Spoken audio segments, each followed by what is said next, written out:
I'm Christian Schaefer with your WMAR 2 News update. A 7-year-old boy is one of the victims of a triple shooting in Cecil County. It's a shooting that led to a standoff there that lasted several hours. It was Monday afternoon in the Hollingsworth Manor neighborhood in Elkton, about 45 miles north of the Baltimore Beltway. Elkton police say that 7-year-old boy was shot in the knee. There was also a 25-year-old man hit in the back. They were both taken to the hospital, and a 31-year-old woman was shot, had a minor injury to her foot. She was able to be treated at the scene.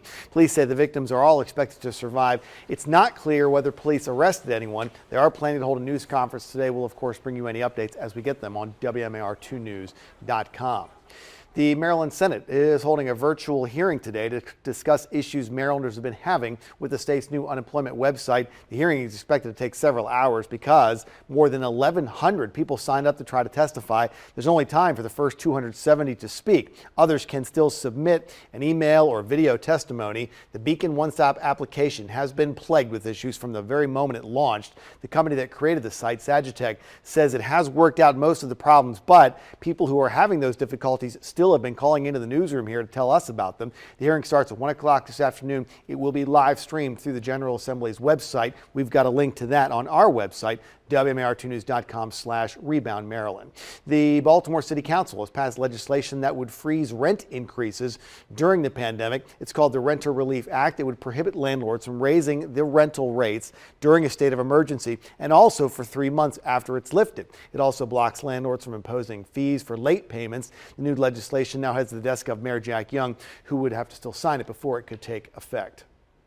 Starting today, you will not be able to use cash to pay tolls at the Bay Bridge. The $2.50 toll will be collected only through E-ZPass. If you don't have that device, the camera is going to read your license plate, and eventually you'll get a bill in the mail for $6 instead of $2.50. Now, for the first 30 days of video tolling, starting today, the video tolling rate's only going to be $4. The MDTA is hoping people use that time to get an E-ZPass device. The Bay Bridge is the third bridge in the state to go cashless, following the Key Bridge on 695 and the Hayden Bridge between Cecil and Harford County.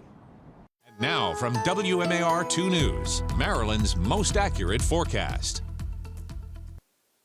And we are tracking some frosty conditions this morning, breezy conditions, and by the afternoon, temperatures still staying below average, but we do have some warmer temperatures on the way. So that is definitely some good news as we head into the end of the work week and into the weekend as well. So for today, we are monitoring these temperatures that are not going to bump up all that much. We did have frost advisories earlier this morning, but those were able to be canceled a little early. So that's definitely some good news. We do have a nice mix of sun and clouds throughout the day, and we do have the winds out there for today as well. It is going to be breezy with gusts up to about 25 miles an hour. We'll have sustained winds at about 10 to 15 miles an hour for today out of the west. Here's what we have throughout the day. Once again, breezy with a mix of sun and clouds. High temperatures staying below the average of 73 degrees for today. And then those temperatures will bump up nicely as we head into the next several days. Thursday will be close to 70, but we do have a slight chance for a shower in the forecast. And Christian, all eyes are on Friday as we will be above average with plenty of sunshine with a few clouds. That high temperature, 84 degrees. Okay, Lynette, we'll be looking forward to that. Thanks very much, and stick with us online at WMAR2news.com all day long for updates on top stories and breaking news. And for news weather on the go, you can download the WMAR2 News app. It's in the App Store. It's got live radar, and you can set up breaking news alerts to come straight to your phone or tablet. Thanks for watching. I'm Christian Schaefer. This WMAR 2 News update is sponsored by Jones Junction.